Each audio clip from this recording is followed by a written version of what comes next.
কয়েকদিন ধরে দাবি চলতেছে, তার মধ্যে হুট করে কোম্পানি থেকে বন্ধ দিচ্ছে, তারপর শ্রমিক সবাই আসছে, আসার পর গেট বন্ধ করে দিচ্ছে, বন্ধ করার পর আন্দোলন করতেছে, অনেকগুলো কোম্পানির লোক চলে গেছে, অনেকগুলো আন্দোলন করতেছে, তারপর হুট করে আর্মি গুলি করছে, সবাইকে গুলি করছে, তারপর পাবলিক আবার ঢেলাঢেলি শুরু করেছে, যখন গুলি শুরু করছে তখন পাবলিকও ঢেলাঢেলি করছে।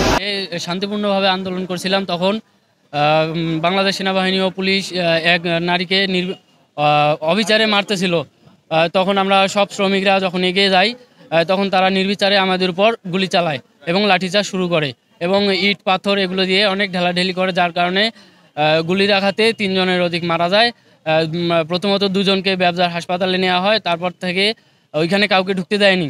পরে একজনকে এখানে নিয়ে আসা হয়, এখানে এসে ডাক্তার বলে যে মৃত ঘোষণা করে তাকে, এবং 3 জনের অধিক আহত হয়, যাদের পায়ে বুলেট লাগে, পায়ের উপরে বুলেট লাগে, তাদের এখানে ভর্তি করানো আছে। তারা আপাতত এখন চিকিৎসাধীন অবস্থায় আছে। আমাদের আন্দোলন হচ্ছে মূলত সমস্যা হচ্ছে আমাদের ন্যায্য পারিশ্রমিক আমরা পাই না। আমাদের উপর অনেক অন্যায় অত্যাচার করা হয়। আমাদের শরীরের যদি কোনো অসুখ বিসুখ হয়, আমরা সেখানে ছুটি নিতে গেলে খারাপ ব্যবহার দেখায়, অমানবিক আচরণ করে। এইসব নিয়েই মূলত আমাদের এই আন্দোলনটা। সব মশার বিরুদ্ধে সুরক্ষা দিতে এলো বসুন্ধরা এক্সট্রিম অ্যারোসল, মশার বিরুদ্ধে এক্সট্রিম সুরক্ষা। ভাই আমার একটাই কথা ভাই, এখানে ভাই কোনো রাজনৈতিক কোনো এখানে আন্দোলন হয়নি ভাই। এখানে গুলি চলবে কেন? আমার ভাইয়ের উপর, আমার মায়ের উপর, আমার বোনের উপর গুলি চলবে কেন? আমি এটাই প্রশ্ন বাংলাদেশ পুলিশ এবং বাংলাদেশ সেনাবাহিনীর কাছে, আপনারা গুলি চালাবেন কি জন্য? এটা কোনো দেশের রাজনৈতিক না, এটা আমরা একটা সুস্থ আমরা দাবি চাইছি, আমাদের দাবি জানাইছি তাদেরকে, তারা আমাদেরকে একটা সুষ্ঠু দাবি মেনে নিতে সাহায্য করবে। তারা আমার উপর গুলি চালাবে কেন?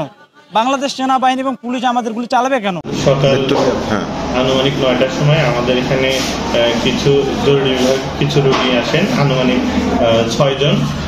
এর মধ্যে একজন মৃত অবস্থায় আমাদের এখানে আসেন এবং বাকিরা শরীরের বিভিন্ন জায়গায় ক্ষত নিয়ে আসেন। তারা বর্তমানে চিকিৎসাধীন আছেন আমাদের অন্তর্বিভাগে। এটা এখন পরবর্তী আরো বিচার বিশ্লেষণ করে তারপরে সিদ্ধান্ত নেওয়া লাগবে। তবে তাদের কিছু পিলেট ইনজুরি থাকতে পারে। সবার এক্সরে করতে হবে, কারণ তারা দাবি করছেন তারা গুলি দ্বারা আঘাতপ্রাপ্ত হয়েছেন। সেক্ষেত্রে আমাদের এক্সরে করে দেখতে হবে যে এক্সরে গুলি যদি থেকেও থাকে সেটা শরীরের কোন জায়গায় আছে এবং কি অবস্থায় আছে, তারপরে সেটা সিদ্ধান্ত নিতে হবে যে কি অবস্থা, সেটার কি চিকিৎসা দেওয়া লাগবে।